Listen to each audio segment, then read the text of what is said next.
Hello बच्चों, मैं कोशिश कर रहा हूँ कि आप लोगों का चैप्टर 3 से कवर हो जाए सारा लेक्चर और आप लोग अच्छी तरह से पढ़ाई कर लें।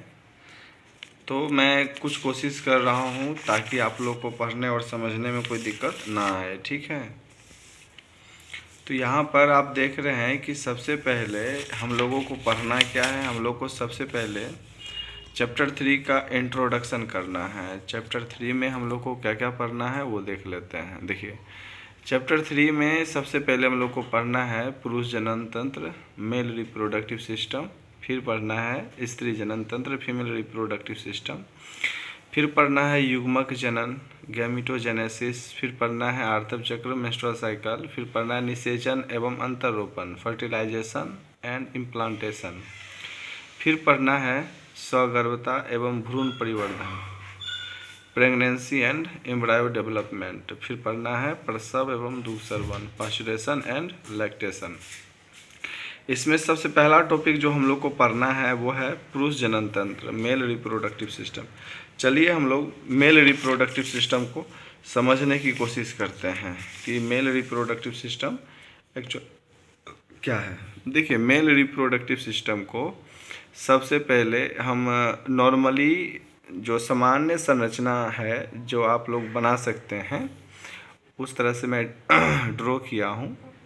आपकी इच्छा होगी तो आप एनसीईआरटी के अकॉर्डिंग भी ड्रॉ कर सकते हैं।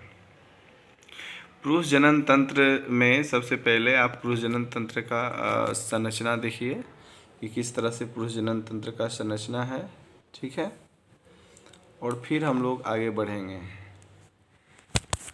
पुरुष जनन तंत्र का संरचना में सबसे पहले हम लोग देख रहे हैं कि ये सेमिनल वेसिकल्स है, शुक्राशय है, ये शुक्र नली है, यहाँ पर प्रोस्टेट यानी पुरस्थ ग्रंथि है, फिर यहाँ पर बल्बो यूरेथ्रल ग्रंथि है, फिर ये टेस्टिस यानी वृषण है, फिर यूरेथ्रा यानी मूत्रमार्ग है, फिर ये सीसन है और फिर ये एपिडिडाइमिस या अधिवृषण है। यहाँ पर सबसे पहले एक चीज़ आपको समझना होगा कि आप यहाँ पर संरचना में जो भी चीज़ दिखाया गया है हर एक संरचना को एक एक करके हम लोग पढ़ेंगे और कोई भी परेशानी हो, कुछ भी हो, हम उसको पुनः बताएंगे।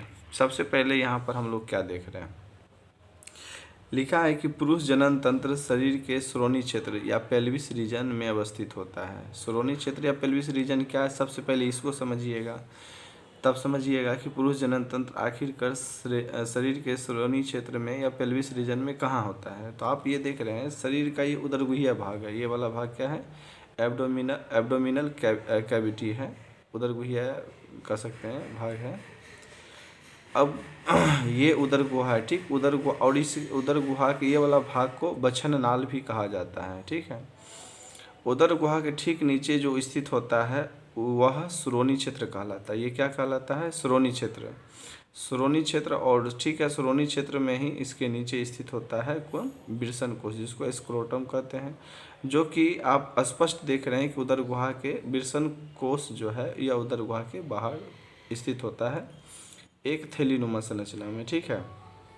चलिए अब हम लोग धीरे धीरे जानकारी को एकत्रित करते हैं। सबसे पहले जो नर जनन तंत्र होते हैं इसके अंतर्गत क्या क्या आते हैं, तो नर जनन तंत्र के अंतर्गत एक जोड़ा वृषण, एक जोड़ा ग्रंथि, एक जोड़ा शुक्राशय।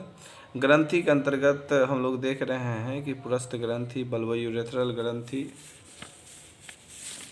उसके बाद हम लोग देख रहे हैं कि इसके अंतर्गत शुक्रजनक नलिकाएं, बाह्य जननेंद्रियां इत्यादि बहुत सारी चीज़ें आती है जो हम लोग एक एक करके पढ़ेंगे। सबसे पहले हम लोग पढ़ेंगे टेस्टिस यानी वृषण के बारे में, जो कि सबसे इम्पोर्टेंट है और यहीं से शुरू होता है। अगर टेस्टिस की साइज़ की बात करें तो इसकी लंबाई 4 से 5 सेंटीमीटर और चौड़ाई 2 से 3 सेंटीमीटर होती है। एनसीईआरटी के अकॉर्डिंग एक्चुअली में इसका साइज 0.5 सेंटीमीटर में कम या अधिक हो सकता है।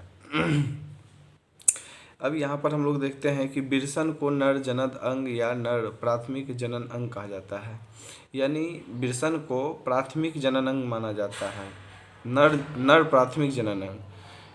क्योंकि ये सबसे मुख्य होता है और इसे गोनेड ऑफ मेल भी कहा जाता है, नर जनन अंग भी कहा जाता है। अब यहाँ पर बात आता है कि शरीर में वृषण उदर गुहा के बाहर एक थैली या धानी में स्थित होते हैं, जिसे वृषण कोश या स्क्रोटम कहते हैं। अभी भी आप लोग देखे थे कि जो शरीर में वृषण उदर गुहा के बाहर एक थैली, उदर गुहा के बाहर एक थैली, तो अब यहाँ पर आप स्पष्ट देख रहे हैं कि जो वृषण है वह ये उदर गुहा हुआ, उदर गुहा के बाहर जो है ये वृषण कोश है। और ये कैसा है, ये संरचना थैलीनुमा संरचना है। कैसा संरचना है, थैलीनुमा संरचना है। ठीक है, अब आगे इसका लेक्चर देखते हैं। तो कह रहा है एक थैली या धानीनुमा संरचना में स्थित होता है, जिसे वृषण कोश या स्क्रोटम कहते हैं। अब एक्चुअली में सबसे बड़ी बात क्या है कि यदि हमको वृषण को बेहतर ढंग से समझना है तो हमें सबसे पहले वृषण की जो संरचना है इसका अध्ययन करना क्या होगा, अत्यधिक आवश्यक होगा। तो सबसे पहले अब हम किसका अध्ययन करेंगे, वृषण के अनुप्रस्थ काट का, कि वृषण एक्चुअल में है क्या। और जब वृषण के अनुप्रस्थ काट का अध्ययन करेंगे तब जाकर के हम क्या पढ़ेंगे, वृषण के हर एक अनुप्रस्थ काट के बारे में ध्यान से पढ़ेंगे। हम ये देख रहे हैं कि वृषण ये क्या है, कैप्यूट अधिवृषण है, ये शुक्र वाहिनिकाएँ हैं जो 15 से 20 होती है, ये कॉर्पस अधिवृषण है, वृषण जालक है, और ये शुक्र वाहिनी है। ठीक है, यहाँ पर देख रहे हैं कि जो वृषण के अंदर है ये वाला जो भाग है इसको हम लोग कहते हैं वृषण कोष्ठ, जो 250 होता है कुल।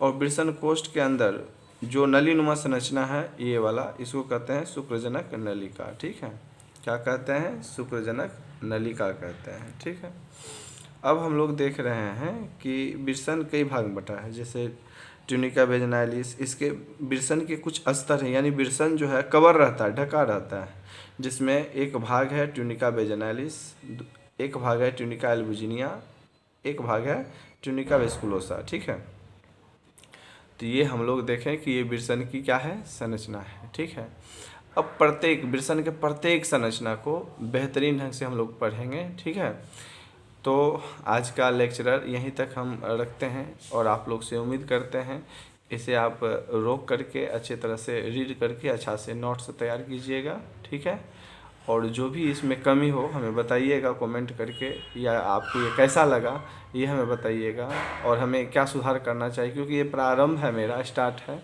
मैं कोशिश करूँगा कि धीरे धीरे बेहतर करूँ, और आज ये फर्स्ट लेक्चर है, इसलिए आप लोग कोऑपरेट कीजिए और इस चीज़ को अच्छे से स्टडी कीजिए। Good luck.